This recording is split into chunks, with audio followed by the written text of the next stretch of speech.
Ladies and gentlemen, boys and girls, cats and squirrels, welcome to many shows on planet Goddang Earth, where we review everything and anything that's on Joey's stupid arbitrary list of comic book movies. This is the Comic Book Rundown, bringing you rundown reviews. I, of course, am the guy who did this introduction. I am Chuck, and I'm joined once again by the CEO, editor-in-chief, supreme ruler, and arachnid overlord. I don't know where I was going with there.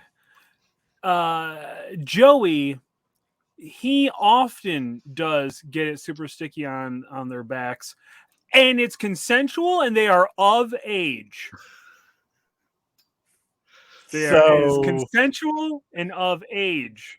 I just feel like we need to put that out there because of some narrative that I may have accidentally painted in this show.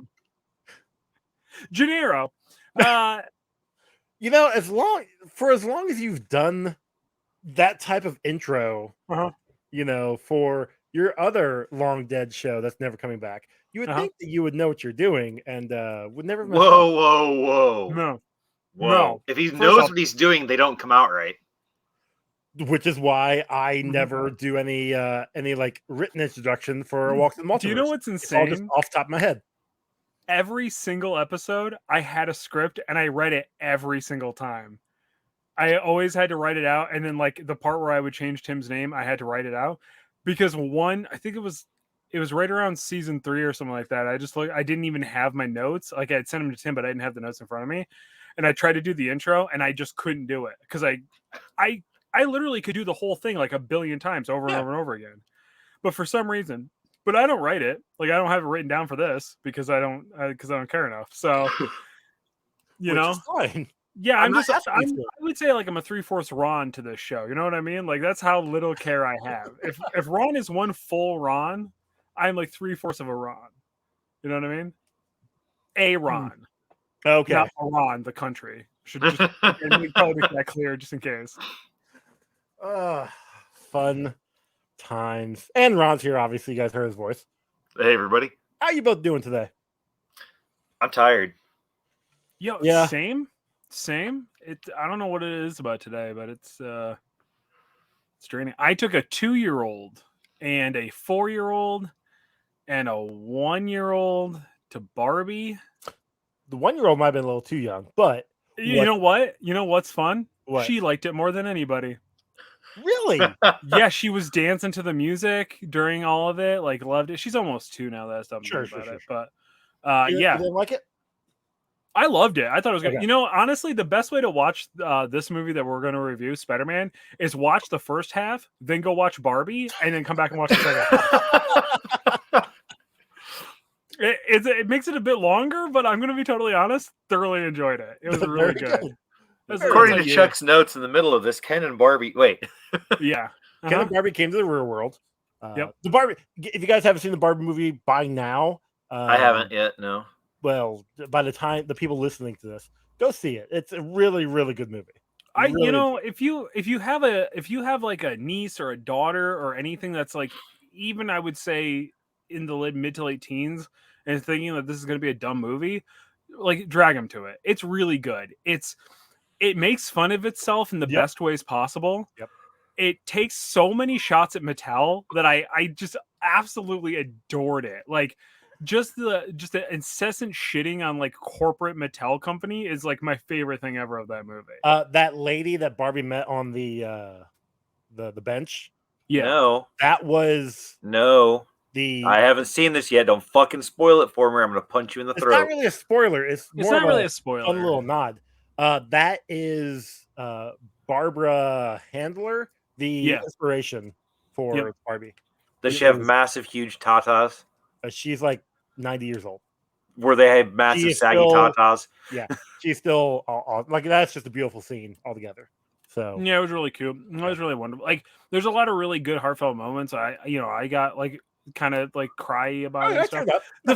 The fact that this movie takes men's mental health and actually tries to make it serious and actually completely 100% shows that if we actually put time and effort into men's mental health, we can destroy the patriarchy was great. And I think that message is completely lost in this movie. it's just like a whole thing. Anyway, it's a great movie. Ron, go see it. Stop being a little baby. So there's our quit your job. Just go watch the movie. Yeah. Quit your job. That's the problem. I can't afford to go watch the movie. I mean, come on. That's why he needs his job. So yes, don't worry. In like a week, it's going to be streaming. So that's how it works now. I don't know. It's doing gangbusters in the theaters, so I think it's gonna be in the. Yeah, but it's like within like a month of it.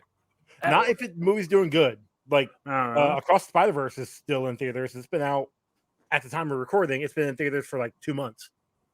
So that's because they made slight changes, and everybody's trying to still figure out what the changes were to all the different versions. It's a little like thing. It's not even. It's not. There's enough to make you want to go again. Not really. I want to go again just because I like the movie, but yeah, it was good. I did like that too. But speaking of Spider-Man, we are watching the 2002 Sam Raimi Spider-Man. We're actually reviewing it. We already watched it. Whatever, you know what I mean. Did you guys see this in theaters? I did, yeah. I know I did. Let's see, this was 2002? 2002. Then yeah, I definitely did. Yeah.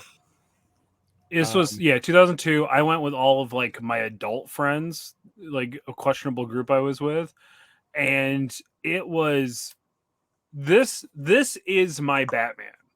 This is the movie that realistically changed my life, because I was always a Spider-Man fan more than I was an X-Men fan. And I think that was because for whatever reason, the animated cartoon show landed just at the right time when I was coming home from school. Yeah. So I just watched more Spider-Man than I did the X-Men cartoon, because the X-Men cartoon, I think maybe it was only on Saturdays or something, so I only caught it sometimes. So they were Saturday morning cartoons, yeah. But and then eventually it moved to like after school hours. Yeah, but I think it was before I got home. Sure. But the Spider-Man was not only on a Saturday morning cartoon, but it was in syndication after school. Mm-hmm. Because it was like Spider-Man the animated series went into Power Rangers. Yep. And it was just like super, like that hour block was like what culminated my fandom for everything nowadays. It gave birth to this version of me, I would argue. It was a father figure, I would say. So when this movie came out, I was so excited. And of course I went with a bunch of like neck beardy,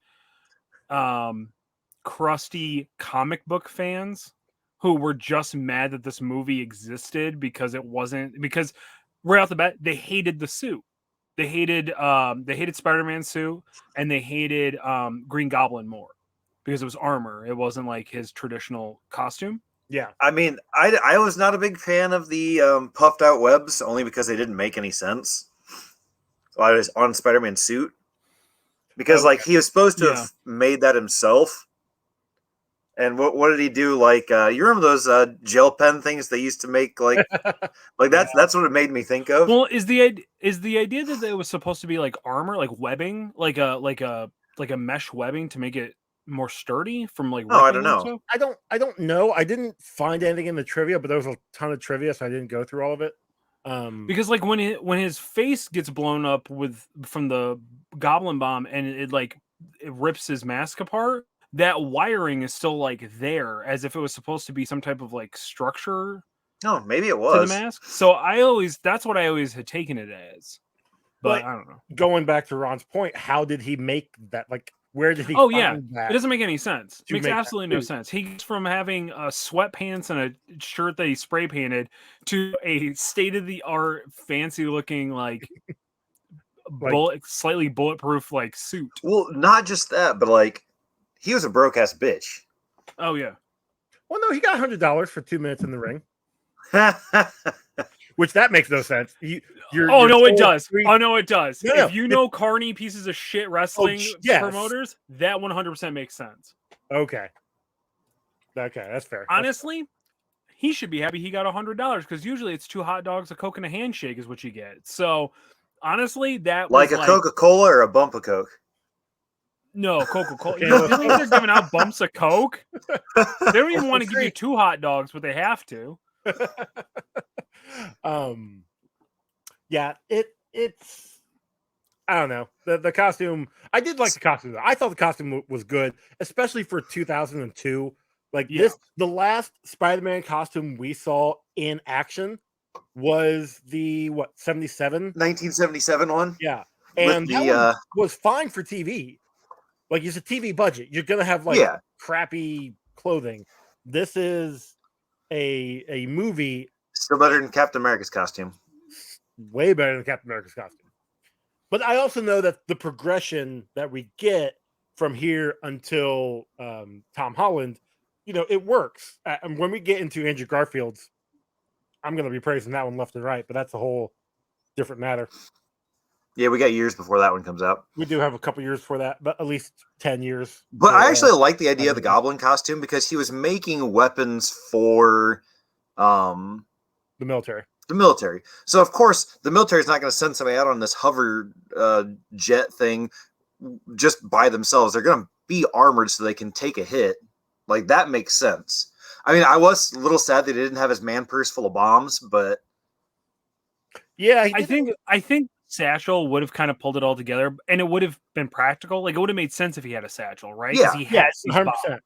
Yeah. Because where was he hiding the bombs? Like, he had them. Well, let me tell you something, Joey. The same place that your brother's been hiding all that coke that he sneaks into the country. That's fair. Allegedly, just in case. Allegedly, yeah, that's right. Yeah. If I am not mistaken, I believe I watched a like behind the scenes thing because I'm pretty sure this was on DVD on TV on the FX network. Surprise me. I believe that the glider dispenses pop them up and he okay yeah okay, but they don't show that. I think it was maybe in an extended scene or something. I know that there's they reference that at some point. My thing about the suit, Spider-Man suit, is this is after watching I guess Batman to an extent, or people complained about the suit not being accurate, right? Because it was body armor at that point. We were starting to get into that body armor phase, right? The Kevlar, heavy Kevlar. Yeah, but sculpted on pecs, and things like nipples, that, right? and yeah. And then we get to X-Men, where the suits aren't even close to being the actual. They're literally just leather jumpsuits. Yeah. They're well, what did you expect? Yellow spandex? Yeah. We're getting. I wanted yellow spandex, blue spandex. I wanted. Personally, I'm a Storm guy in the white Storm, coat, setup. That's my favorite. I like that over the black suit that she used to wear. But this is the first movie adaptation where it is accurate to the comic of what the suit is supposed to look like. You could argue that the Dolph Lundgren Punisher was somewhat accurate. And you could also argue Blades was but accurate. Blade doesn't have an out. Not really. Not if you compare it to the first appearance of Blade, where he wore green and blue. Fair point. So, and he had that for a long time when he was fucking hunting Dracula for some reason. But Blade's outfit. Oh, it's because Dracula only sees in red, so the green and blue actually made him camouflaged. Thank you, Ron. You make a good point there. You got me. But you are correct. I mean, obviously. Really? Superman, I mean, I said it on the show, so it's canon. But there you go. Yeah. That's how it works. You can't change that. That's iconic. That's going to be almost a 1-for-1. The first Batman, Batman 89, is fairly close to what Batman comics were doing at the time. Yeah. So for Marvel wise, this is the first actually comic accurate costume because we had the made for TV stuff, but for the actual movies, in theaters movies, I don't know, the Hulks were pretty accurate. Those were comics, or those were TV. Oh, that's right. Those weren't actual in theaters movies. And yes, you are correct. It was pretty accurate, except for Hulk should have been. I mean, Lou Ferrigno's a huge dude, but could have been a little bigger. Could have been taller. Lou Ferrigno's actually a shockingly short dude. Is he really? Yeah, he's only he's I think under 6 foot. Actually, they used to shoot that where it was down, where they were shooting up at him to make him look taller. Well, all he had to be was taller than Bill Bixby, and it just worked. And Bill Bixby pops in at 5'5", so I mean something like that, 5'7", maybe 5'9". Shout out to the Short Kings. Yeah. Okay, so yeah, so we all saw this movie in theaters. I remember an actual like newspaper article Lou in Ferrigno's 6'5". 6'5". Okay, Is he really? Yeah. yeah, so I said 6'2". That's close. No, I'm 6'2", dude. No, And I he's said bigger than I am. he was 6'2". I know, but I'm I saying did that. not think he was that tall because I've seen him in other stuff Are you with 6'2"? people next to him who are of average height, and he doesn't look gigantic to them. Yeah, well, I mean, dude, I have a picture of me standing next to Shaquille O'Neal, and he doesn't actually look that tall for being, 7 foot. So, Well, yeah, but I've Yeah, I seen guess. picture of Shaq standing next to like, oh, who was it? Kareem Abdul-Jabbar. Maybe. That's the only other basketball player I know other than Charles Barkley. Well, like Yao Ming or whatever heck is that other giant. Yao Ming, yeah, Chinese. That's the best. I think that's a basketball guy. Yeah, like I see him standing next to him, and Shaq's pretty short. But also, that is like 9 foot or some shit. Something like that. I also just always picture the Arnold next to Wilt Chamberlain and Andre the Giant, and Arnold looking very like a BB. small. Yeah. Delightful. Dude, you know who's a tiny motherfucker? Is Vin Diesel. He is. Yeah, shockingly short. He's like 5'9" or some shit. Yeah. They had his statue at the Wax Museum, and I walked up to it, and like they had him on a pedestal, and I was still taller than he was. Well, they got movie magic. Also, my hands are bigger than the Rock's. I believe that he actually had pretty small hands. And all the steroids. Yeah, that shrinks your hands. That's what I've heard. Steroids shrinks your hands. Yep. Well, you have to say big hands, big feet, and big ears. Yep. Apparently, if you shrink any of those, so we just gonna not talk about this movie. The spell's broken. Oh yeah, Spider-Man. We were on a tangent. I was waiting for somebody to. Like this was actually a good movie. Like we should be jumping. So here's the thing: we're about to get into it, right? I need to go ahead and give my disclaimer. Okay. This is objectively couple hot takes right now. This is still the best Spider-Man movie ever. Spoilers. Ooh. I still think that I like this better than I like the second one. I definitely like it better than the third one. I like it better than any of the Amazing Spider-Man movies. And I think I like it better than any of the Disney stuff. I'm letting it still sitting on that, and when we get to those, I'll still determine it if this is inaccurate. And I think it's just pure nostalgia because I walked out of the theater a changed boy after this movie. Like this was everything that I wanted it to be. That being said, I don't know if it is quite what I remember. Because I definitely remember more fight scenes in this movie than what we actually get that I actually saw. Yeah, I think you're right on that one. I thought there was a lot more fighting also, but it was did you guys watch it on Disney Plus? Yeah. I feel like they edited like a few of the scenes out that I definitely remember. Yeah. See, I tried to put in my DVD, and it's got this big ass fucking scratch on the back of it, so I ended up having to get on Disney Plus to watch it.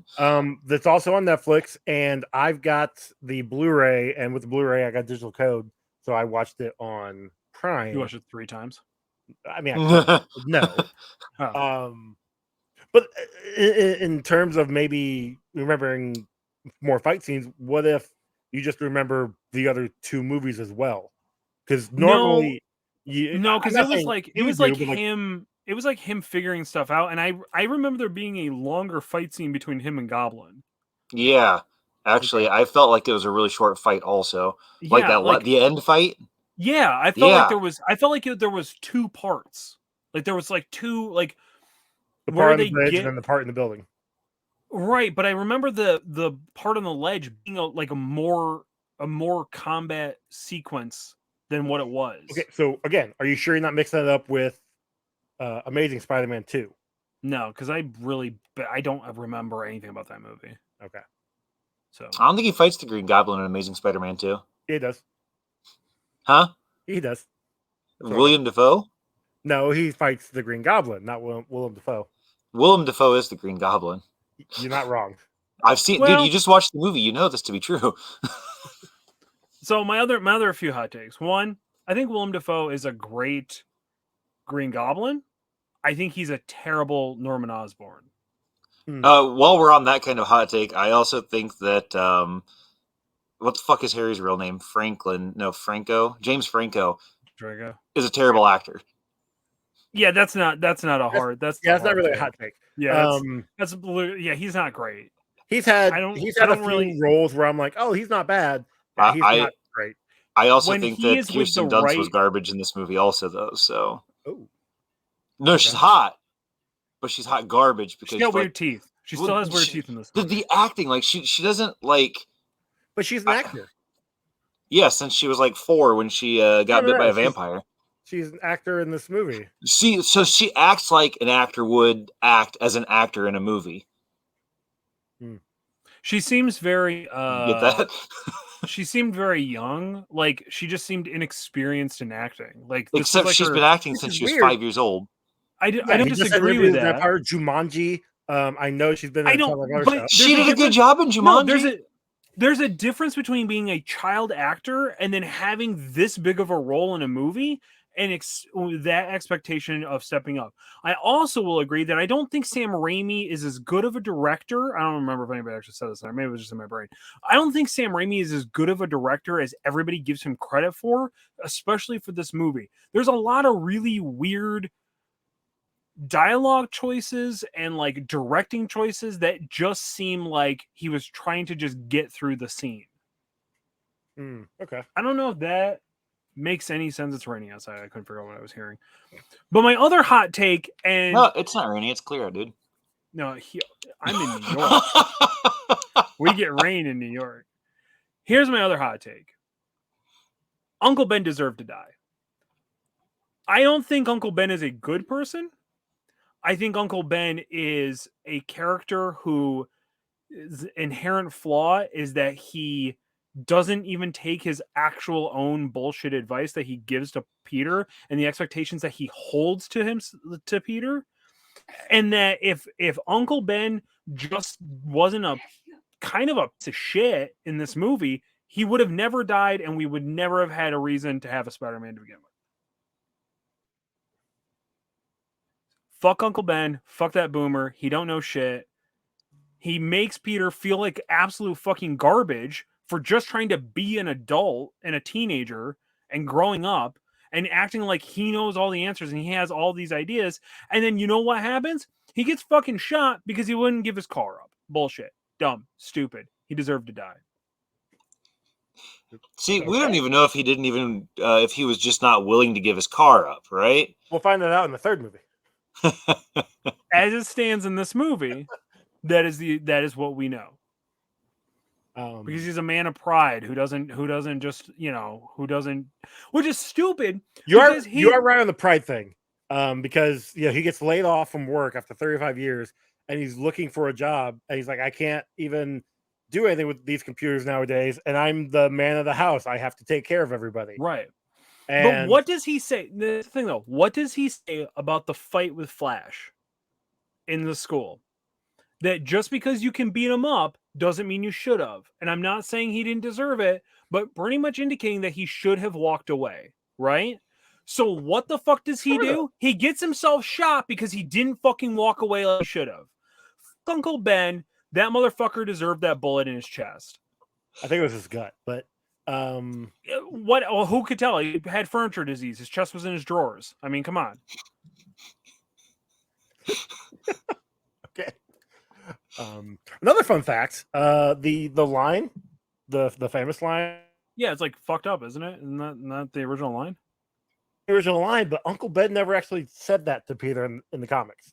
It was Peter's like inner monologue that said it in the original first issue. And then over the years, it got kind of retconned into Uncle Ben saying it. So it's a fun little fact. I don't know. I mean, there's a lot of things that they changed in this movie that I remember comic book nerds getting pissed about. Web shooters.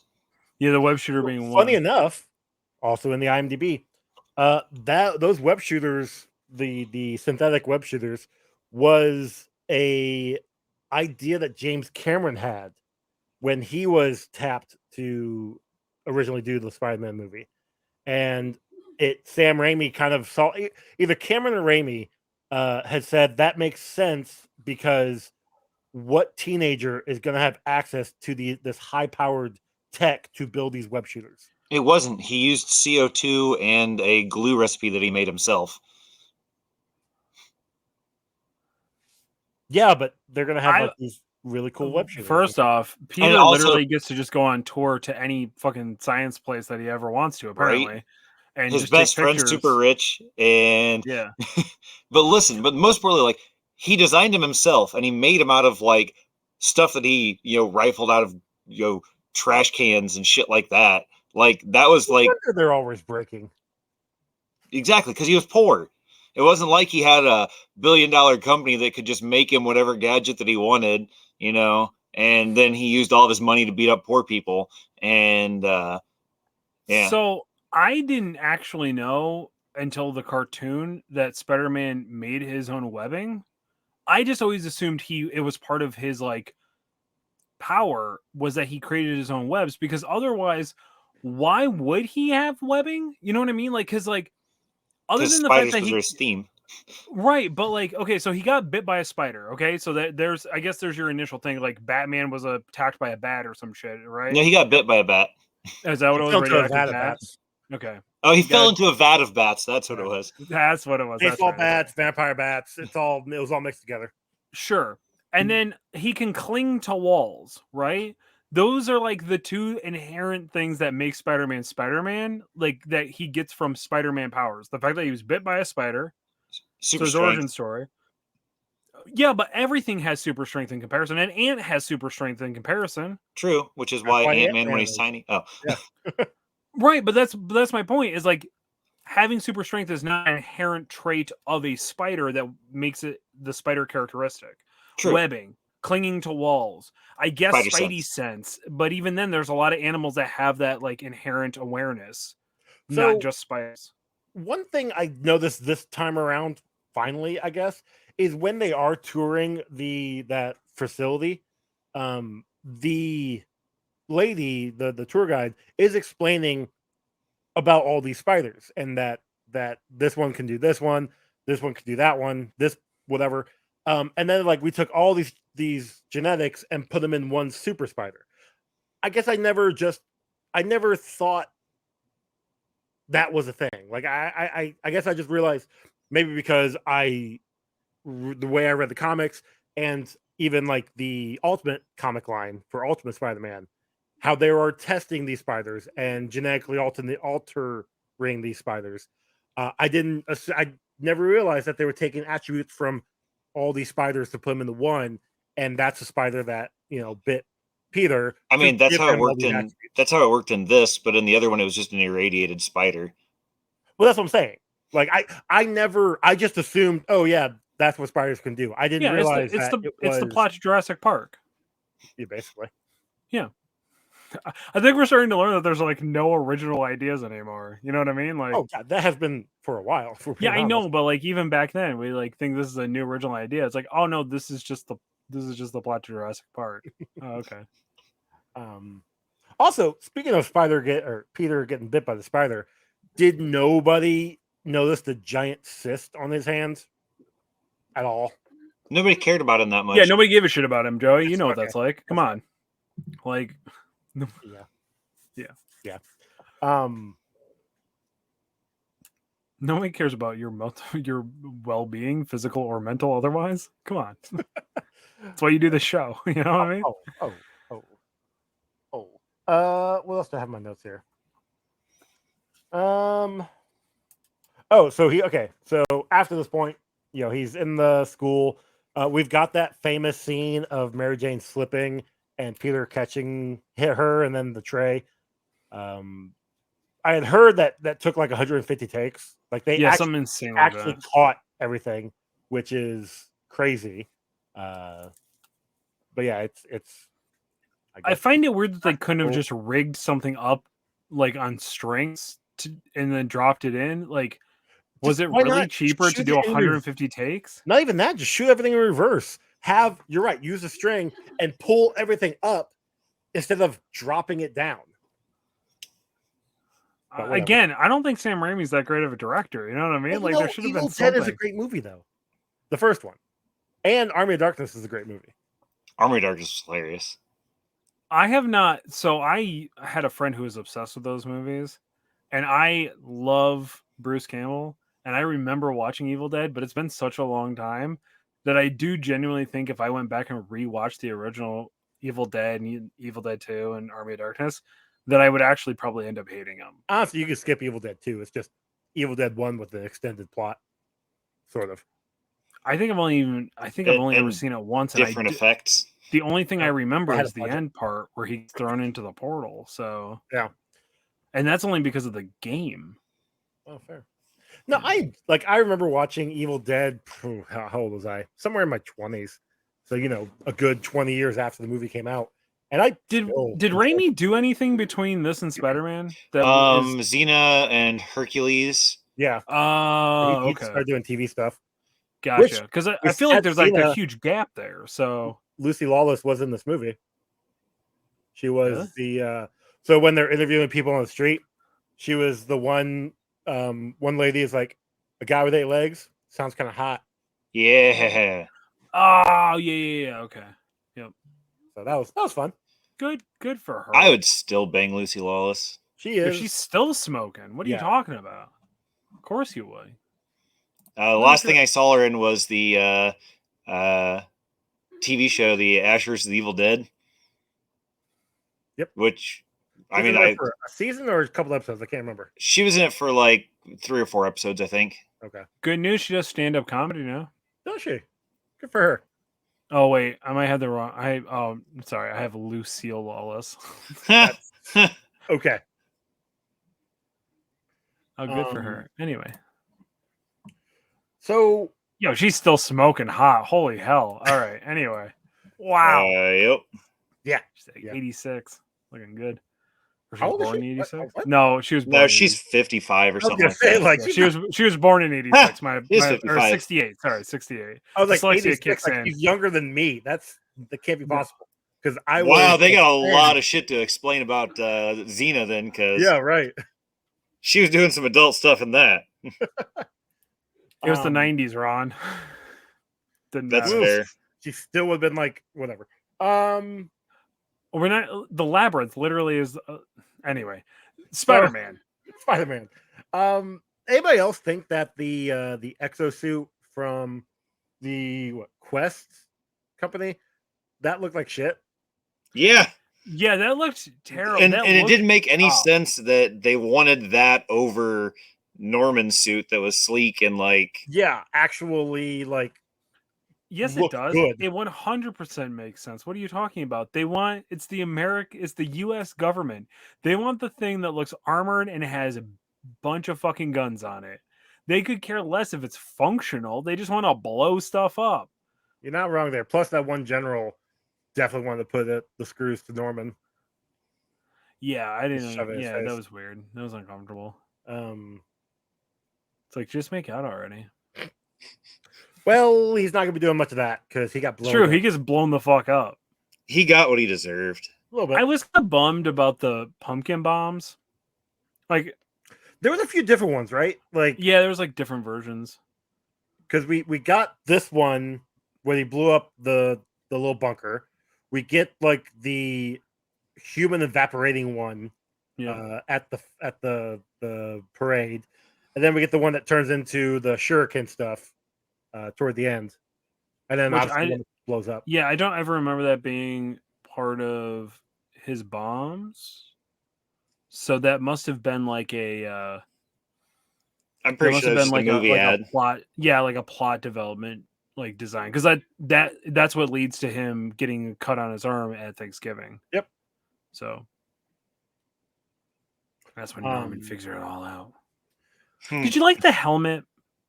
The goblin helmet. It doesn't. It feels like it doesn't make any sense. So you have the I don't want to say argument, but people have made the comparison that it's anytime the Goblin and Spider-Man fight, it's just a Power Rangers fight because the helmet is no expression fighting somebody else who has no expression. The suit, the Goblin mask, I think if they had put a cap on it, like Goblin from the comics, it would have They been technically do a paint the little back part of it better, purple. but it would not, because it's just a one suit, no colors. It would have been bad. But see, my thing about that is that while the armor made sense, the helmet having the shape of a goblin's face did not make sense. He would have had to have had that specially made, which means that as soon as somebody found out that this goblin thing was happening, the dude that made that would have been like, oh shit, I got to get the fuck out of here. Yeah, I think that was like the thing that was confusing to me is like, I don't understand why the helmet would have existed prior to Osborn just being a bad dude. So like, because like, what does unless it's like a scare tactic that they don't explain for like military use, I can't imagine a situation where that helmet would have made any sense. Well, see, that's the thing. When the guy was military. showing them the hover thing, there was no helmet on. He had the goggles similar to what That's what Harry would ends up have getting. in the third movie. Yeah. And then he gets the snowboard. Anyway, and we'll get into that when we get there. We will get into that soon enough. Fucking hate it. Ugh. Anyway. Oh, speaking of, so talk about Harry. Apparently, Tobey Maguire and James Franco did not like each other on set. Yeah, you can tell in this movie. 100%. Franco made a comment about Maguire being like frog-like or something, and it just kind of like set him off, and he just would.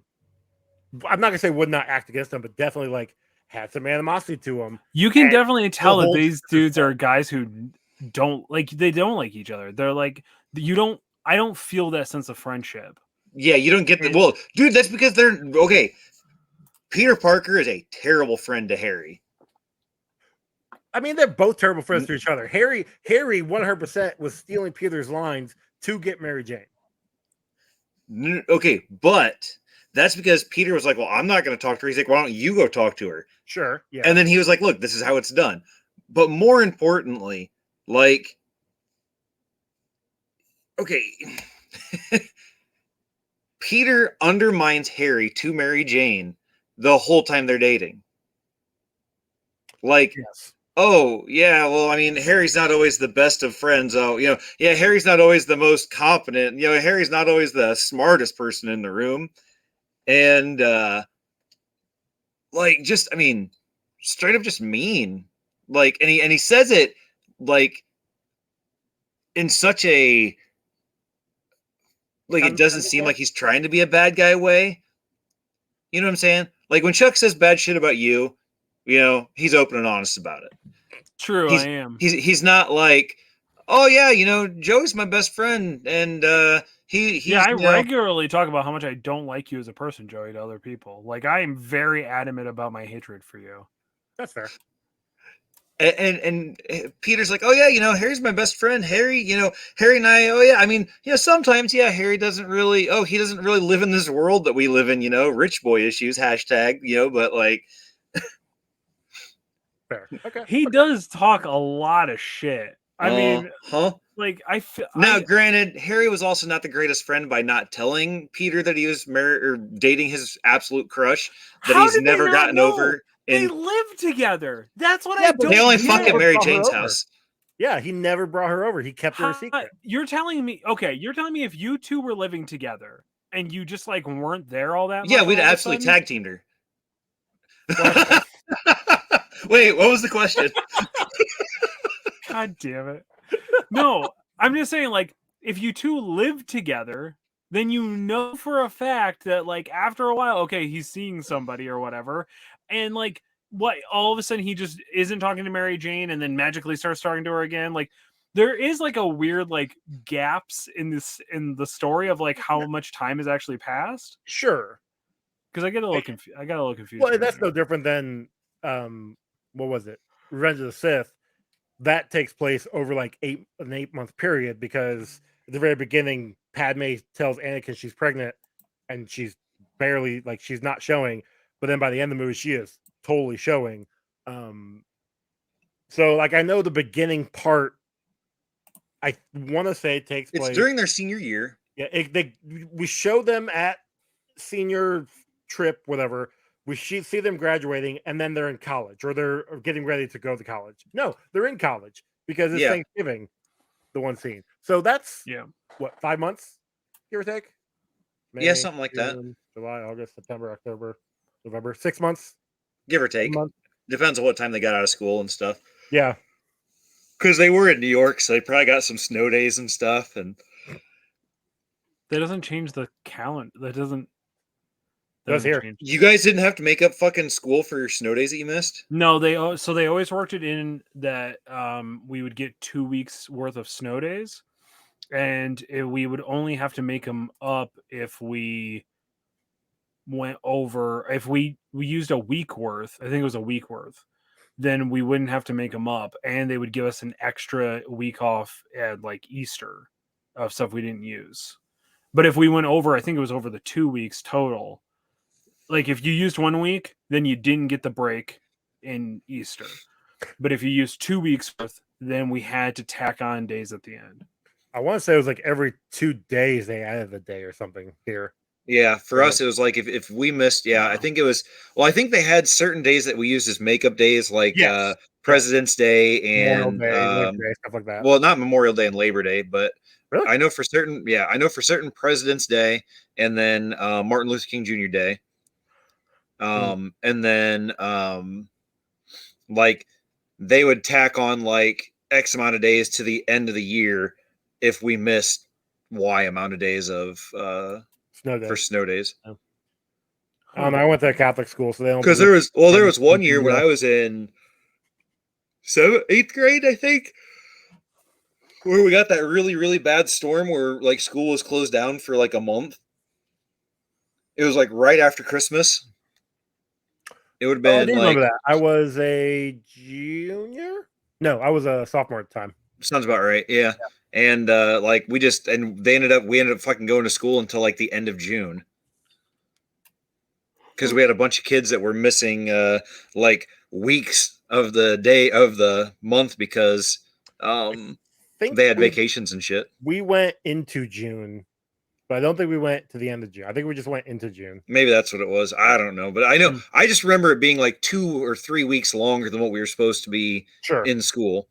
Because there were like 5 or 6 kids that just completely missed the last like week of school or whatever because they had family trips already planned and their parents were like, yeah, fuck you, you're not going. That's fair. Yeah, that's fair. But anyways, so Peter's a terrible friend. Okay.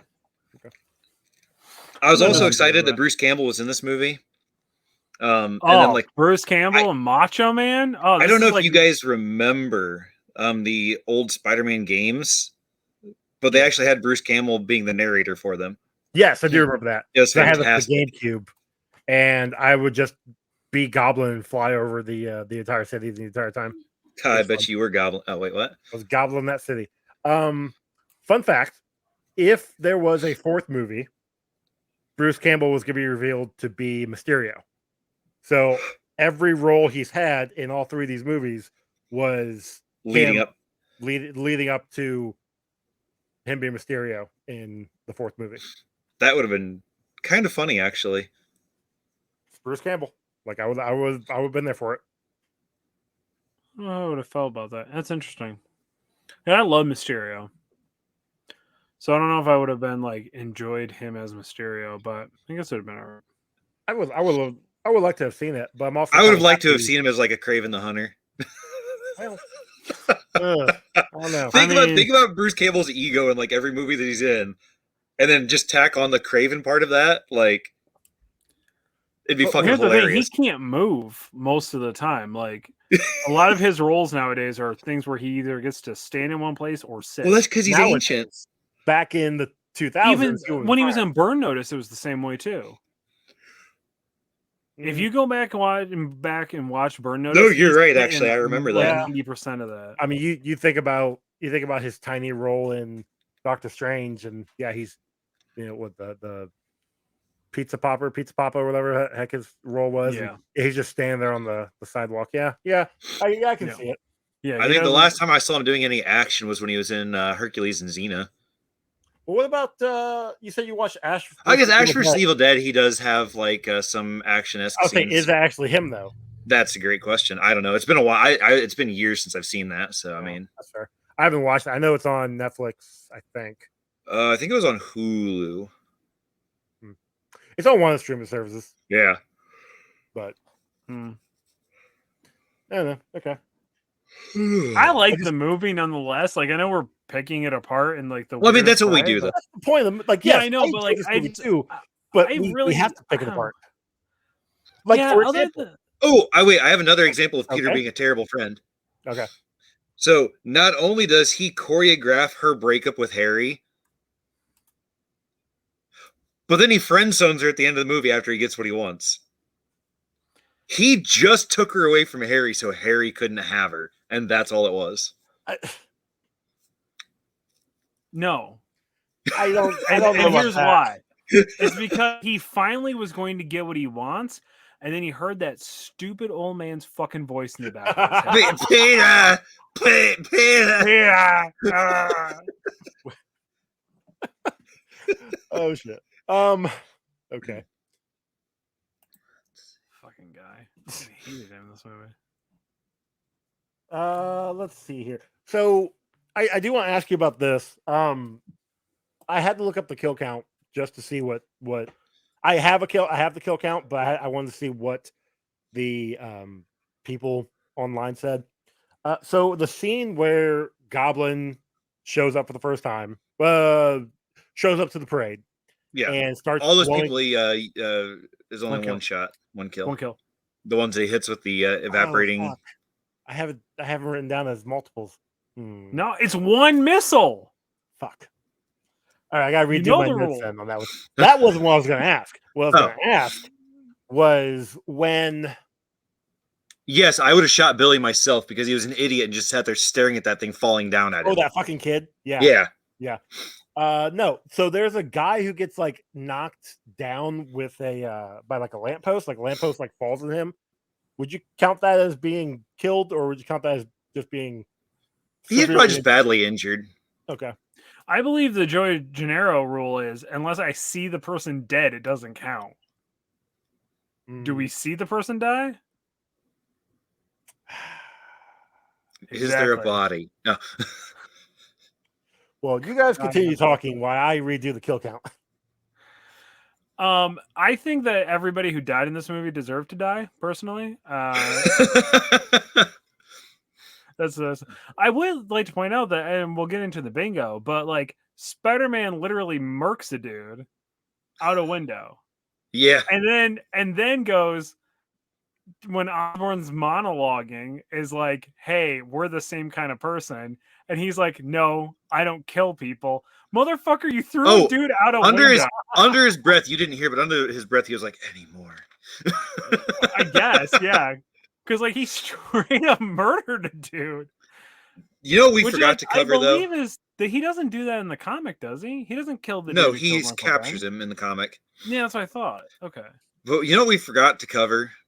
We're ready for everything. And you know who else was ready? Who? Bonesaw was ready. Bonesaw, straight up. It's the best scene in the movie. It really is. This is if I'm not mistaken, this is Macho Man's last live, like in person, like acting role. Really? Before he passes. He passes in what? Like he just passed away. It was like 2010, wasn't it? No. Yeah, it was. It wasn't that long ago, was it? I'm pretty sure it was. Yeah, it was. I'm pretty sure. I want to say 2012, but maybe that was when. No, it wasn't when he got inducted. 2011, May 20th, 2011. Was it really 2011? Wow. Jeez, I could have because he does like not. Yeah, because he was one of the people like my dad that jumped out before 2012 happened because the Mayan calendar was ending. That's not why he died. God damn it! He knew what he was doing. Remember, so technically it's canon. I want to say he had a heart attack. I don't. Yeah, that's how my dad went too. Was heart problems. I'm telling you, it's not a coincidence. But he does a couple of like voice acting stuff after this, but I am almost positive that this is like the last live action acting he does, because he does like he does one of my favorite episodes of King of the Hill ever. It gives me one of my favorite lines at the gym, which is "No agony, no braggony." Probably my favorite thing ever. Perfect. But yeah, oh my god, I say this line to my students on a regular basis of, "I got you for 3 minutes, 3 minutes of playtime," and they have no fucking clue what I mean. What? I even do. I go, 3 minutes of playtime, and they're just like, "What the fuck?" And then I have to show them the clip so I don't look like the fucking weirdo. You know what I mean? Oh. Like, they're just like, "What?" And all of them, literally, Gen Z has never watched this movie. Apparently, Why didn't even the know it hell? My existed. kids have, but I feel like more have because of No Way Home. I feel like people have gone back and watched these 3 and the 2 Garfield Amazing Spider-Mans because of Spider-Man No Way Home. I have only seen the Amazing Spider-Man movies once each. Really? Yeah. I've seen them a few different times. We'll get into it when we get to those, though. Okay, yes. Let's see. What other notes do I have?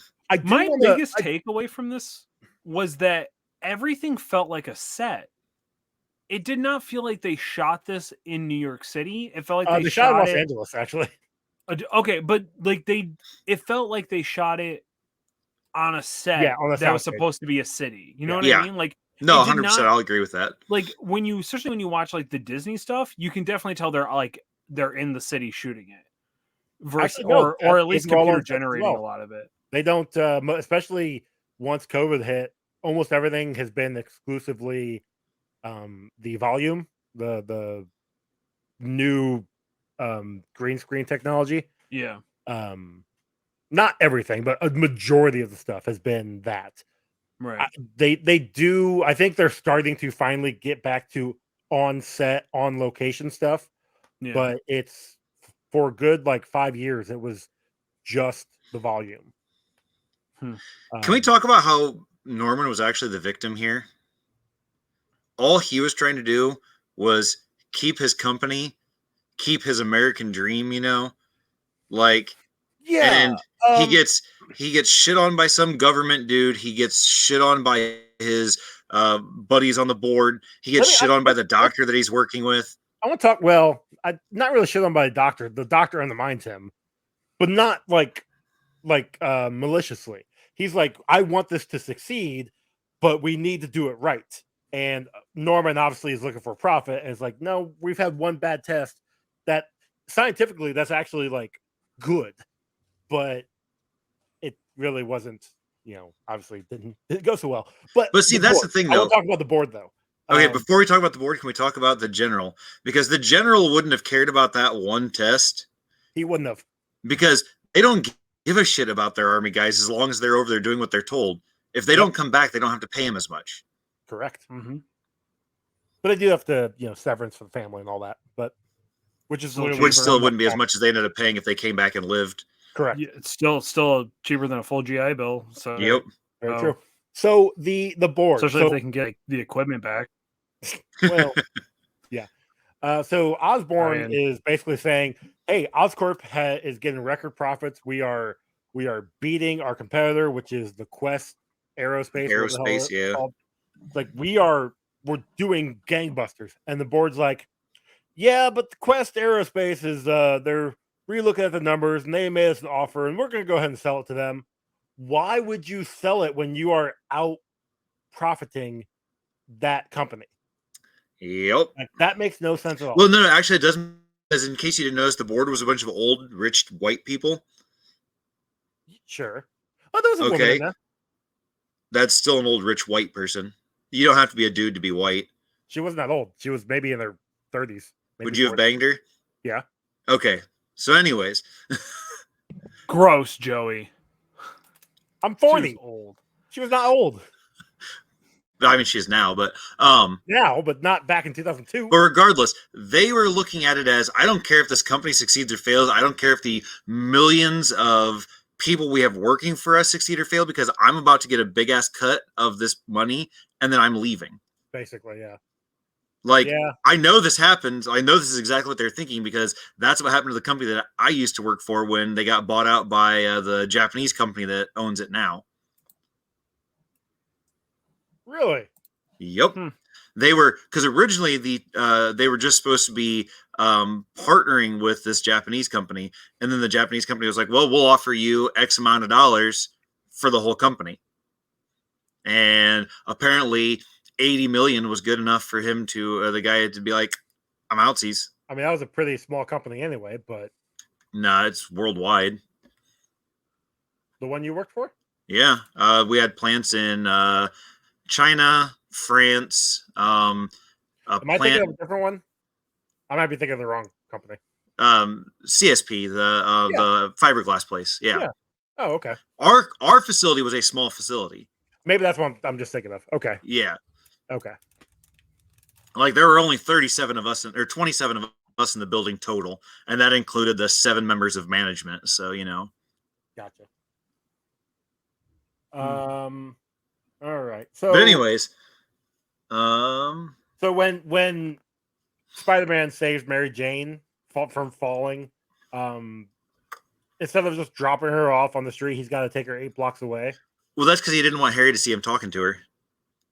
I mean, because he's a bad friend. Harry was knocked out.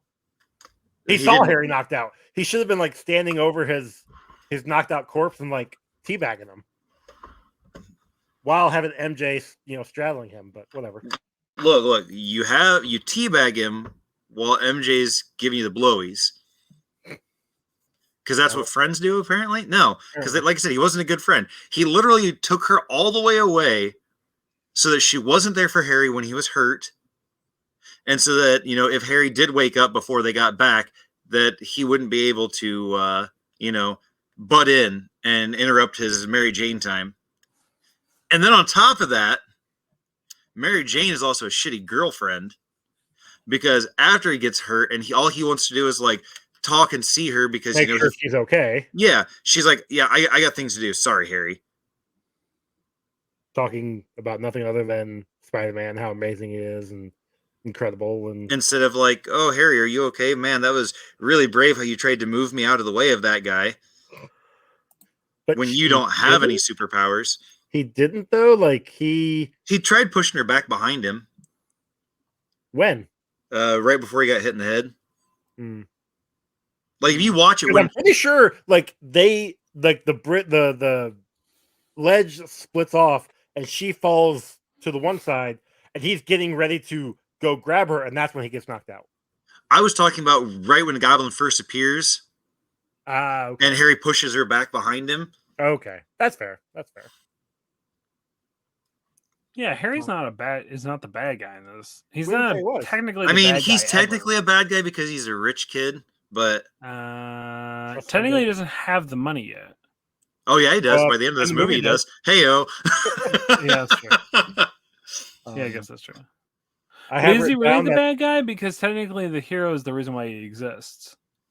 It's kind of like a Batman. I'm pretty sure that Spider-Man didn't fuck Norman's wife. No. Like the reason why Harry becomes the Goblin to begin with is because of Spider-Man.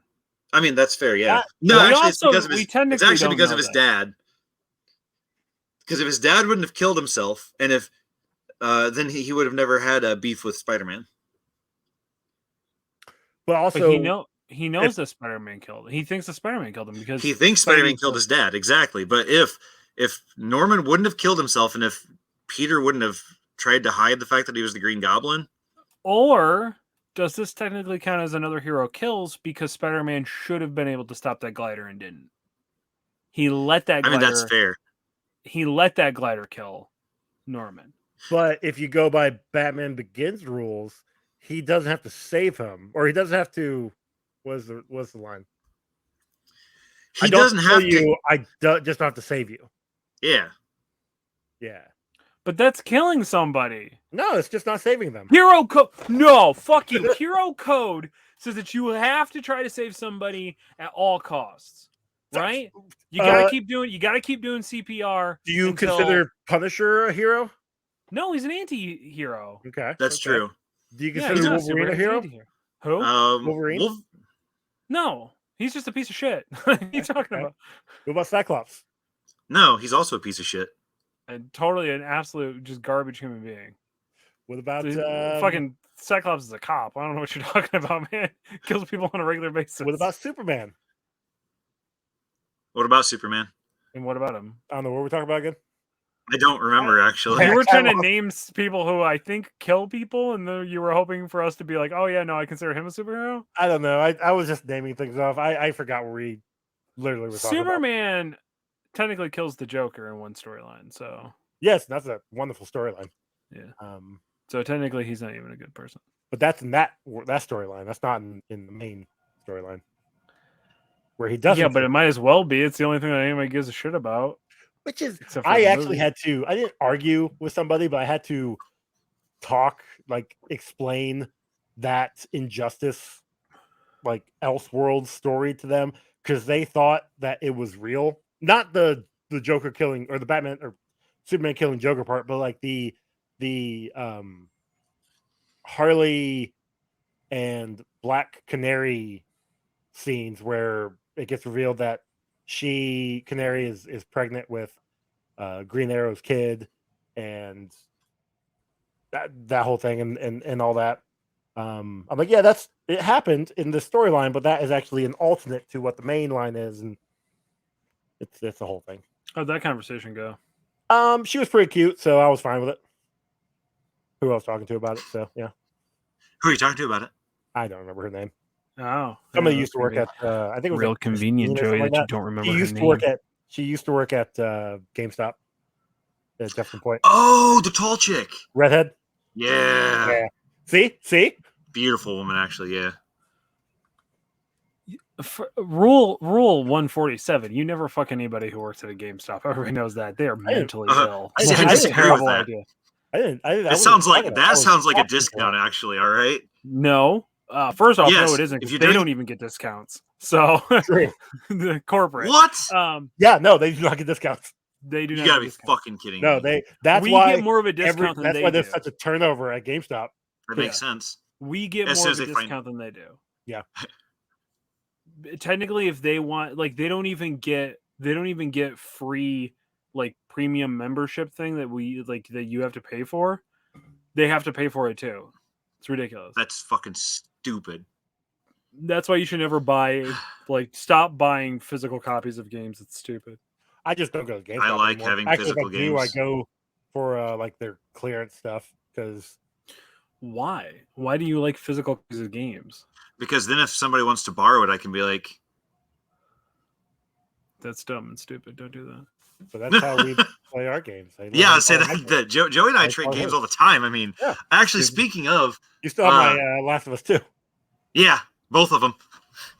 Stupid. Yeah, You guys have friends? That's stupid. Look, yeah, well, Chuck, we're move better out friends here. than Peter and Harry. Look, yeah, exactly. Look, you move out here, you get a place out here, and we'll share games with you too, man. Games, movies. Yeah. I'll give you my. I just buy mine digital, so I don't have to worry about it anymore. So that way they can take it away from me. Exactly.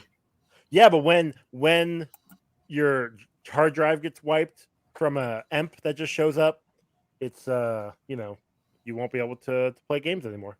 It's on the cloud. It's on the PlayStation Cloud. Nah, if an EMP goes off, Okay. Stop calling it an M. no. All right, thank you, Red vs. Blue. I'm gonna call it EMP forever. All right. Are we done talking about this movie and anyways, going to superlatives or what? We should Like, probably what is go into the happening? kill count. Well, I was going If Joey's to finally bring up- gotten it, I was figured out. going to bring up the end credit song because that song was everywhere. When it came out with the Chad Kroger and I can't remember the other dude's name. Oh, dude from Saliva. There we go. Yeah. I So high. Yeah, I remember that song. it came up. It started playing. I'm like, oh, I remember the song, and I let it play because it was. I heard that for like 5 years straight for everywhere, and then nothing. Did you notice the part of the movie that they did change on the Disney Plus version? What's that? So when Peter's getting his upside down kiss, right, from Mary Jane. I was gonna ask when it about zooms that. away, like like in the original, when it zooms and you see like right here, and she's like dancing in the rain or whatever, and you can see, everything's popping, right? Even before that, even before he actually. I mean, yeah, Yeah, but like they that like part, airbrushed out her head or her nipples. they stopped it like right here, because I was sitting there watching it, and I'm like, wait, I was like, that didn't seem right. So I rewinded it back, and yeah, like it instead of like having like the zoomed out like thing, it just like stops. Like I said, I watched this on Prime, so it had it in there. Sorry. I guess I didn't realize that. I did notice that, like, I definitely remember when he rappels down in the first part, and she's saying, like, she slowly walks up to him, that, like, her nipples were, like, barely there, and that was, like, a pretty predominant shot originally. Yeah. Shout out to boobs.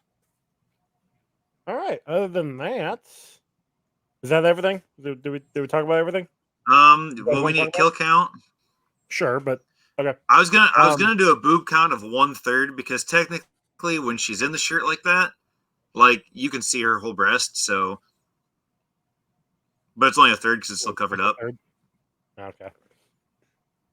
All right. So kill count. It was originally 18. Now it is 6. I mean, 6? That's.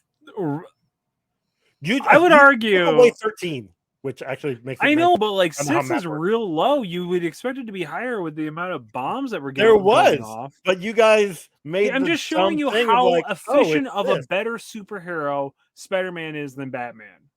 Okay? As per usual, the rich do not give a fuck. But you know who does? The hard-working, like, just down to earth.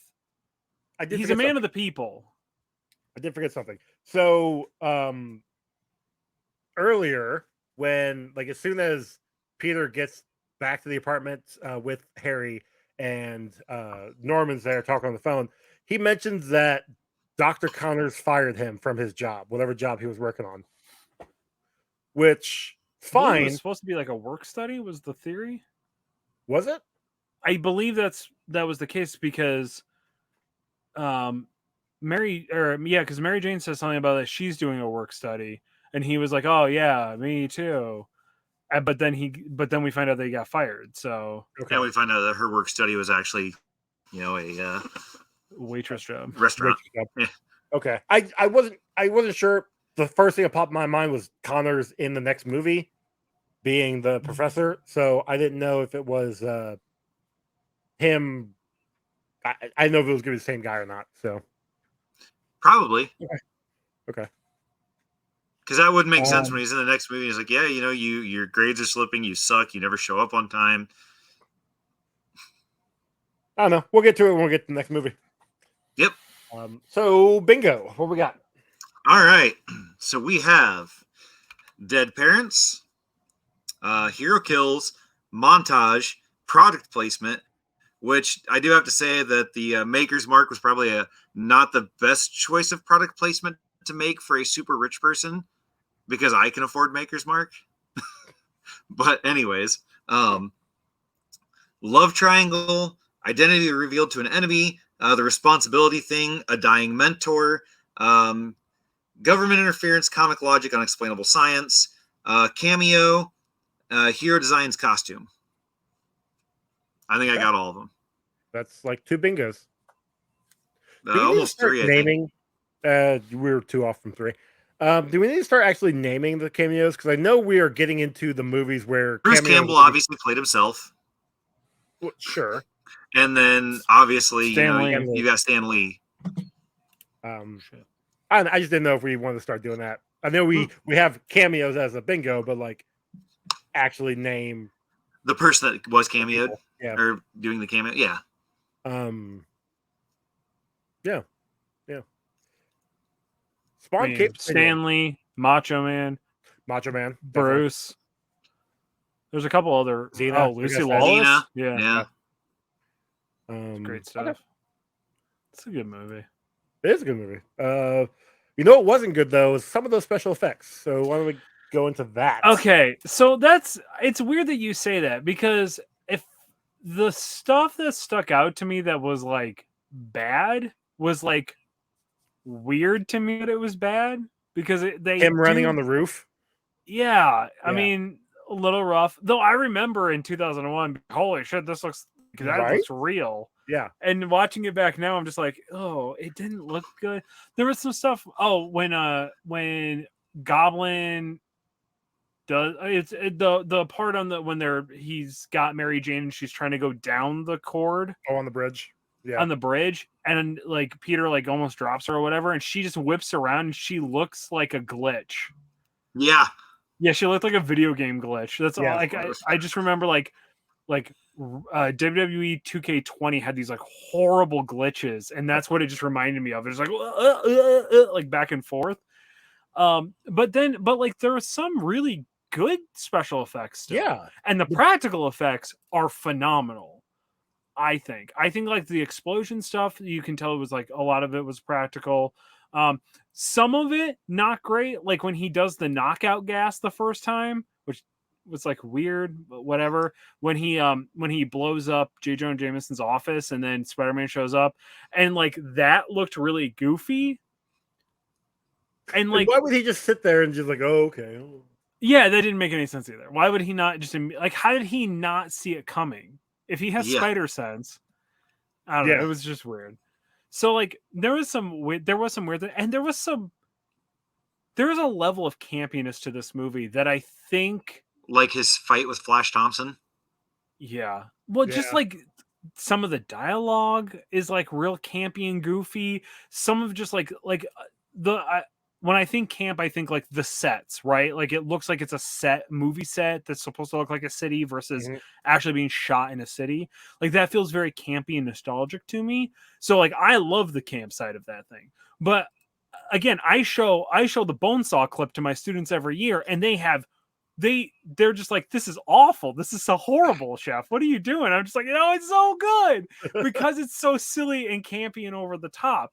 But I think a lot of the practical effects also fall into that. So like, I don't know, 26 out of like 29 Spawn Cave continuums. Like, it's not bad. It doesn't hurt. I would say that the fight scene with Bonesaw looks great. I mean, it's wrestling, great. And it's great. Looks it's like still wrestling. Good. I mean, did you guys not see the picture that I snapped to send on the Insta? No. You didn't see it? Oh, you fuck nugget. Come on. Perfect. I literally was watching the movie up until I hit record here. Well, up until I had to go show Cassie how to make food and then come down here and start recording. I will say this about that scene and about that wrestling promotion. It makes sense that he only gave him $100 because the amount of production that went into that, like a stage, like the cage, like that rig for a cage that's not on television, like that is absurd amount of like production value into an independent wrestling company, if that's what that was supposed to be. Which insane. Insane. No wonder he's only handing out $100 when he says 3,000. You know what I mean? Well, also, some jamoke from the street beats his champ. Looks real bad. Looks real super bad. Well, sure, like, that's not good. But that is comic accurate. Like again, I think of the Ultimate Spider-Man line where he literally was just this guy who comes in and defeats the champion and gets a somewhat job wrestling on the weekend at the mall. Until the guys were like, "Hey, we need you to show us your face," and they're like, "Fuck off," and he like leaves because that sounds pretty pro wrestler. Yeah, yep. There is a skin in the Spider-Man like PS4 game that is him with like the wrestling. I think it was that one. It was like a skin. He had like the wrestling suit and he had a belt. It was really rad. It was really cool. I like that one. Very nice. All righty, gentlemen. Time for the scores. Chuck, what you got? Time to score. All right. So, as per usual, I do feel like I have to hold myself accountable. So, right off the bat, is this a Spider-Man movie? Yes. This is, in my opinion, still the best Spider-Man movie. It had everything I wanted in it. It gives me Spider-Man. It gave me a great villain. It's a plot that made sense.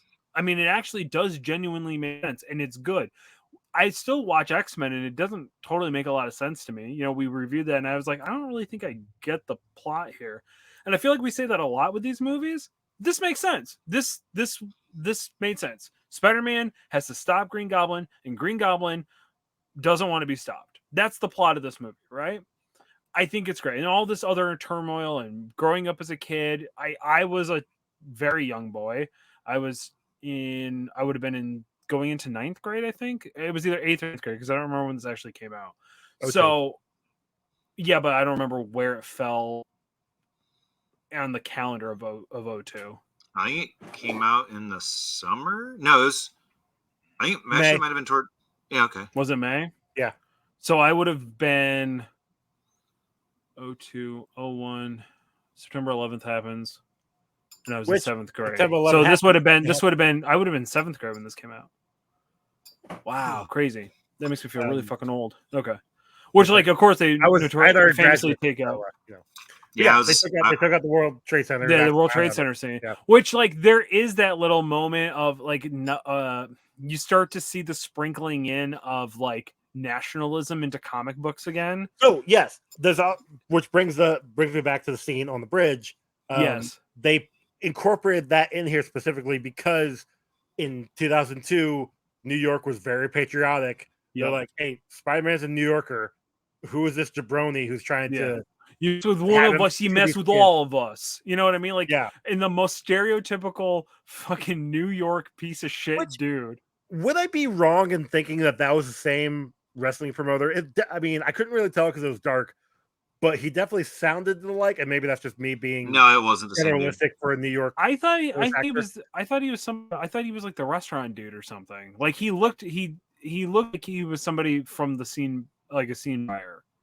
Because they already had to, which would make sense. They already had to pay the guy to talk. You know what I mean? So like, they just brought him back and had to pay. Well, if you got to pay him talk, then it doesn't matter how many lines you get. Give him like 2 scenes. Yeah. I don't know. Either way, is this a Spider-Man movie? Yeah. Do I love it? Yeah. Does it hold up? For the most part, yes. I'm gonna shoot real high. I'm gonna say an 8.2. Like this is still like I will happily continually watch this movie over and over again, which is not something I can say about the other Spider-Man movies that are on this list. Okay. Or anything else we've watched. I mean, realistically speaking, so far, other than like Toxic Avenger. What are you talking about? Masters of the Universe. You're not gonna watch that ever again? No, I would not watch Masters of the Universe again. I'm sure as hell I ain't watching Steel ever again, Joey, and I still hold that against you. Like, there's like I think this is like maybe the first movie where I go, I would watch this again happily. And be kind of think you should actually thank Joey for making you watch Steel again, because you were walking around telling people it was a great movie. I said it was a good movie. I didn't say it was a great movie. and now you can like retract that and be like, look, I never said that. Yeah, but I also no, I'll say it, but I don't think I actually watched it. And I also kind of blame Joey for like ruining things that I remember being good. Like okay, that's fair. You can blame him for that. Look, it's ruining stuff for myself as well. I remember Steel being better than I thought it was. Or yeah, you know what I mean. I thought it was better than I remembered. There we go. But at the same time, yes, we are getting into the era of comic book movies that are going to be good. We're going to be having to really like, I don't want to say nitpick, but really like break down why we think these are good. So, plus I want to try to get more people on here while we do it too. So, Ron, what you got? Well, finish up and then click on that link I just sent. Sorry, I had a random email and it is in the weirdest of taste. Anyway, gotcha. So what's your score? Ron, what's the score? So, I mean, obviously this has high nostalgia. I love Spider-Man. Spider-Man is my favorite comic book hero. Like, I mean, that's just how it is. Yep. I loved the movie when it came out. I thought it was great. I mean, yeah, there were some problems with it, but as a whole, I loved the movie.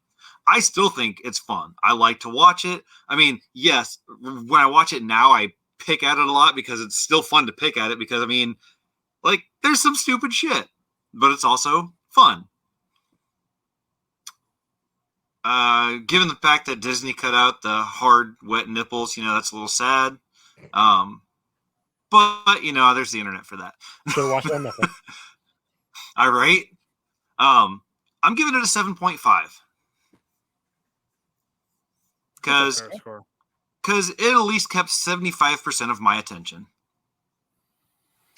I actually, like I say, I watched the first half of this, and then I went and saw Barbie, and then I saw the other half of this.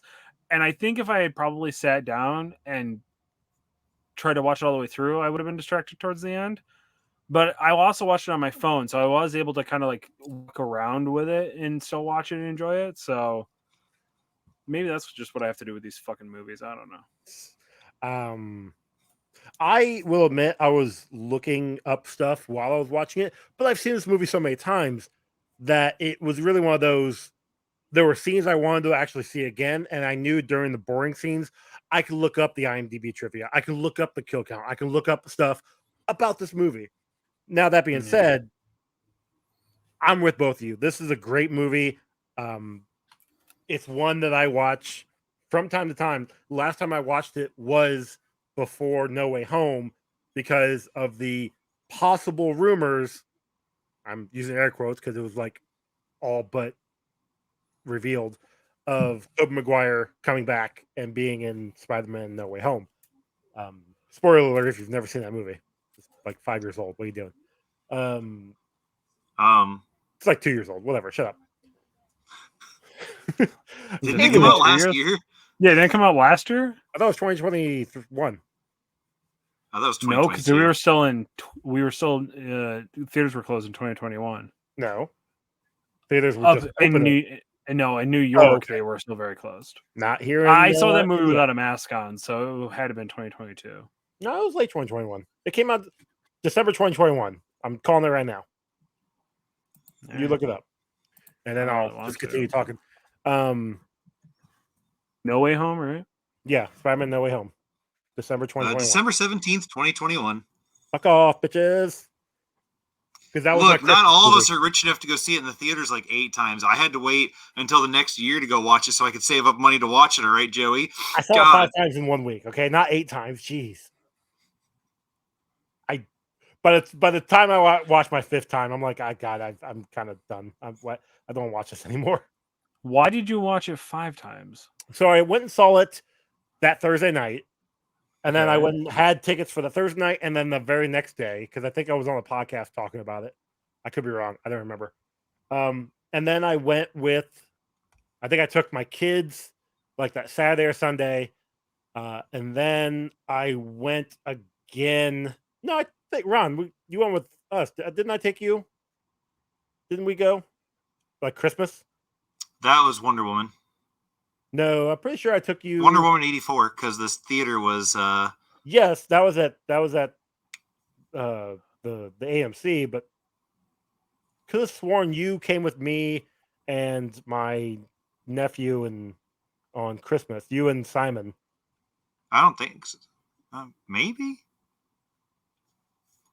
Anyway, I saw it 5 times by Christmas Day. And I'm like, I'm done. You know what? Yeah, I think we did go watch it with you. Is what you're listing here. You're just like listing a bunch of like, well, I had to go see it for this, and then I had a podcast, and then I had to go see it again. It's like, did you? Couldn't you just like marked it off? I can understand if you were bringing other people and other people wanted you to go. So Christmas one, I brought other people. The 3 and 4, I brought people. But the first 2 were just me. And then by the 5th one, I'm like, okay, I'm tired. I'm done. Also, I just realized that this is episode 69. Nice. Yeah, I never actually say the episode numbers anymore. I just because I usually forget. Yeah. Anyway, so all of that to say, I really love this movie. Everything we've talked about, obviously, I agree with all you guys. The effects, I don't want to say that the effects affected me, but they the running on the roof multiple different times definitely took me out of it. When he is suiting up, there's a part when he finds out about the burglar and he's running down the hall, like one of the alleyways, and it's like running, and then he's putting on his mask, like it's that fake running, like running in place running, and it looks bad. Yeah. And then he like jumps and his body does this like morphing thing that I'm like, you can't do that. Like, So the running in place thing will be very interesting when we get to Sin City. How you feel about that? Because all of that's done on like treadmills. You're right, and I haven't seen Sin City in forever. Oh, dude, man, I haven't watched it in a long time, but it is legitimately one of my favorite. Like, I'll have to make sure I comic keep the book boob movie count for that one. adaptations. Yeah, you do. There's not that many. There's a couple. There's not as many as there should have pristinely- been. There's some good tits in that though. There is, but there could have been better and more. Is all I'm saying. Shame on you, Jessica Alba. Well, she was never going to. Let's be honest. Shame on her, Joey. Shame on her for being respectful. Shame on you, Chuck. Yeah. For, hey, how about you not objectifying slut a shame? woman? How about you not slut shame, Joey? All right. Wait, why is it objectifying? We're talking about art here. You piece of shit. We are talking about art here, and they were in a strip club. They weren't in a dance club. They were in a strip club. Yeah, stop objectifying women as just sexual objects, you fucking monster. I will agree with Chuck. In the chat, you. I will agree with Chuck on the fact that Jessica Alba, as an artist, should have shown us some titties. I love bringing in the rants from our Instagram, which. Fuck you, Chuck. Okay, so fuck you for all that. This is the thing. Okay, wait, hold on. This is the thing. The joke, the storyline joke is we all do a thing until Joey does it, and then we all fucking shit on Joey for being a piece of shit for doing the thing we've been doing. And for some reason, everybody that day was just like, "What the fuck are you talking about, Chuck?" Like everyone forgot the joke that day. I didn't understand. It's because you put the joke on tits, and we don't do that. But that was the joke. No, the joke was the tits. The best joke so far, though, has been when Joey started just wording out all Joey started writing out every video you saw. Holy shit! Yeah, that was really good.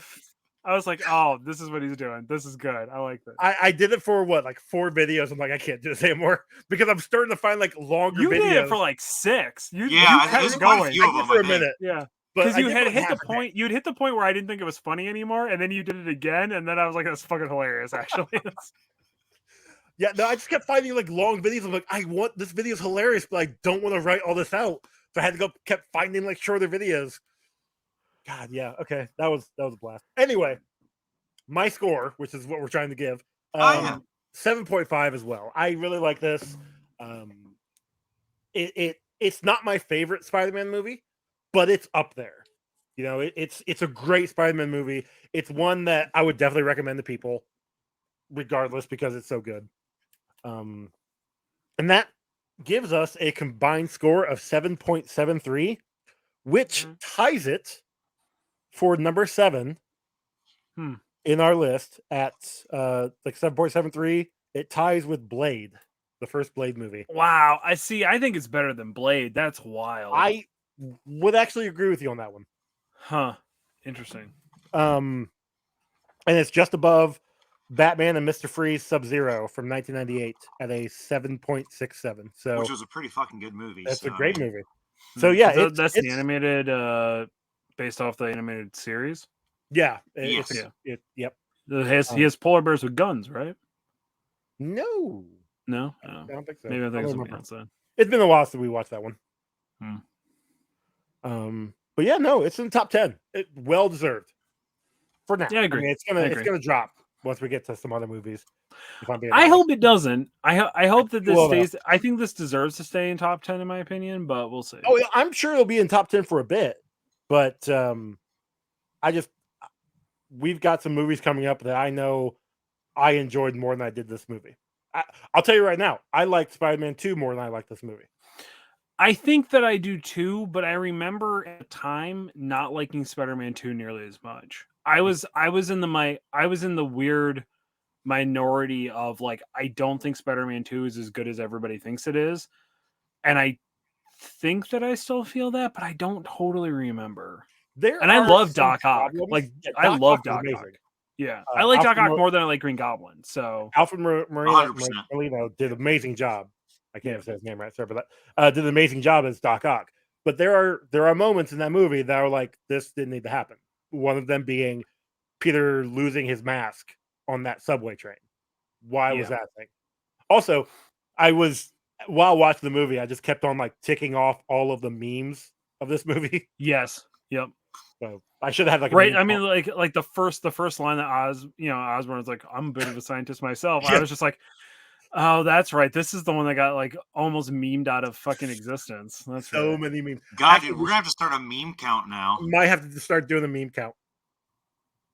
Because there's gonna like the DC movies are gonna have a lot of memes, and even some of the other movies when we get into them, like Teenage Mutant Ninja Turtles is gonna have some memes in there. Yeah, we may have to start doing a meme count here soon. But anywho's, okay, so that is it for that. I guess we do the closing stuff. I guess Chuck, you want to tell everybody where they can find you and how we're part of the professional casual stuff? Yeah, you can find me at Kicked Out of the Hood, No Ian Kicked. You can find me on Instagram and TikTok there. I got other stuff, but I don't post on it, so what's the fucking point anymore? I'm like, what are we even doing here? But more importantly, you can help support this show by heading over to patreon.com/professional casual as little as $1. But that, you know what? That'll get you access to the Discord.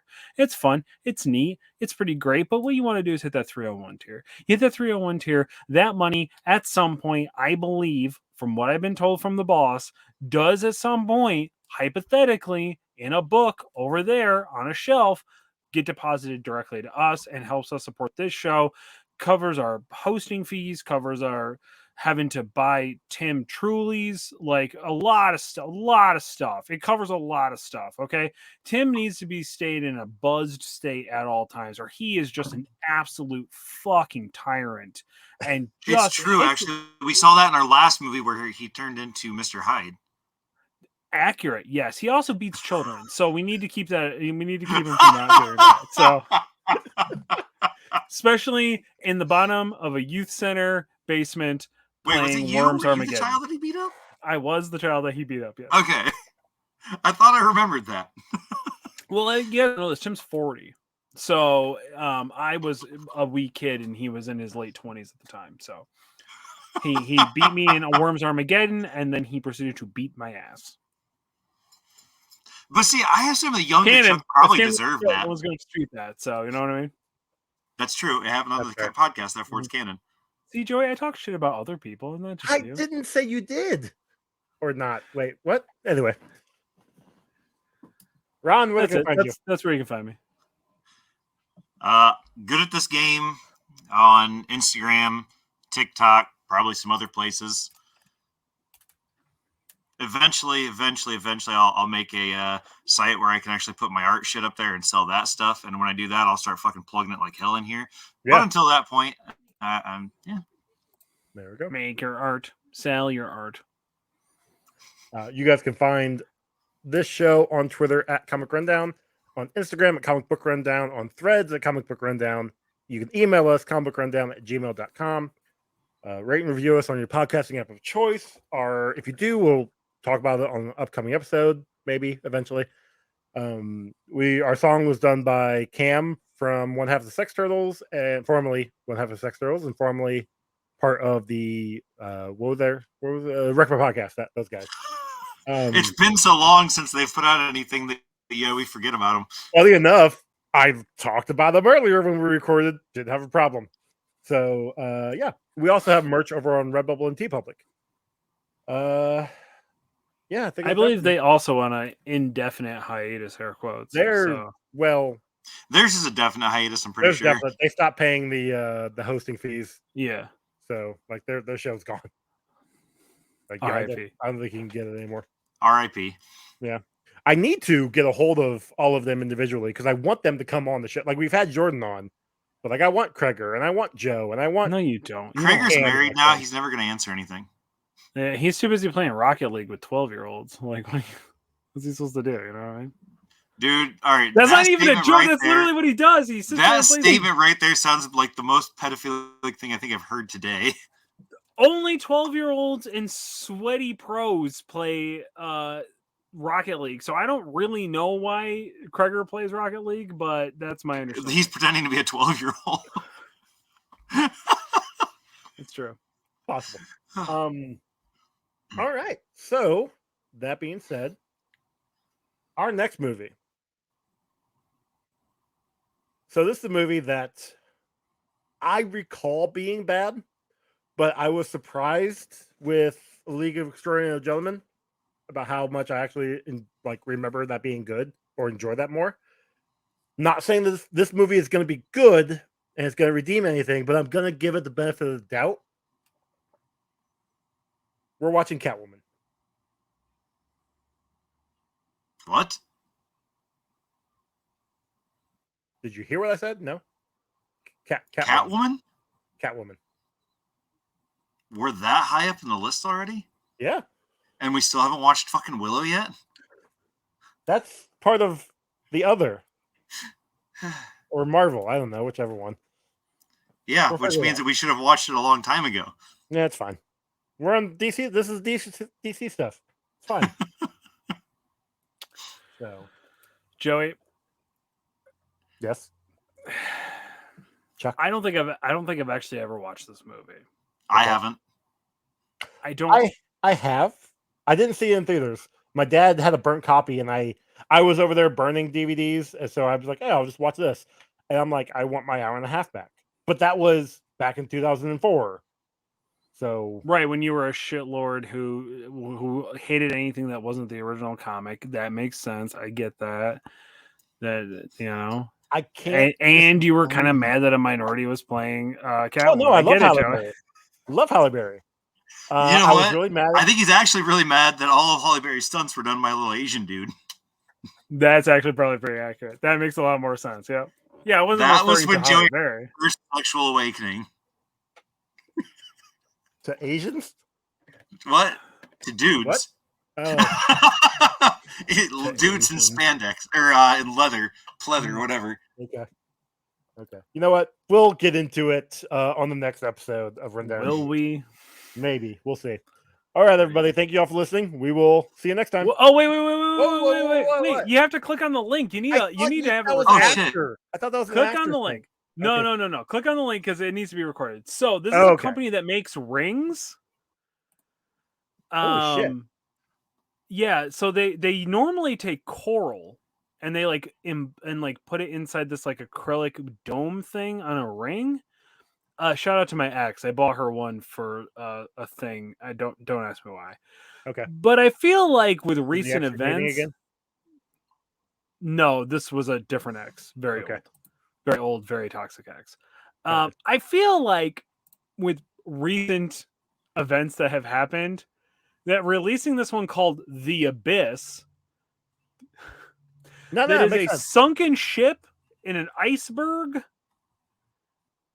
is not in the most best taste possible. Dude, listen. Yeah. The only way it could have been better.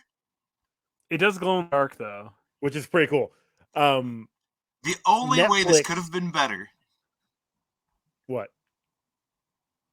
Would be if it had a tiny little submarine pieces beside it. I mean, it doesn't.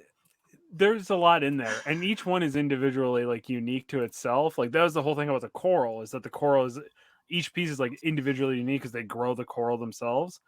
So there's a part of me that's just but I saw that email pop up while we were recording. I was just like, what the fuck is that? And I was gonna say that Netflix, because of contracts and because their contracts play out how they play out, 2 weeks after all that happened with the Ocean Gate thing, Titanic hit Netflix again, and it became number 1 in the top 10 on Netflix. Nice. So good for them. Yeah, bravo. Good for them. They were listen, guys, we did not have any control over this. We're sorry. Just kind of happened. No, fuck that. Yes, they absolutely did, and they did it on purpose because of contracts. No, they had a contract. Because they needed the money. That's why. Look, yes, they definitely need the money. Listen, the writers are about to take everything. Trust me. Okay, that's good for them. Well, let's hope. All right, let's hope so. All right, now unionize the workers. Bye, everybody. Bye.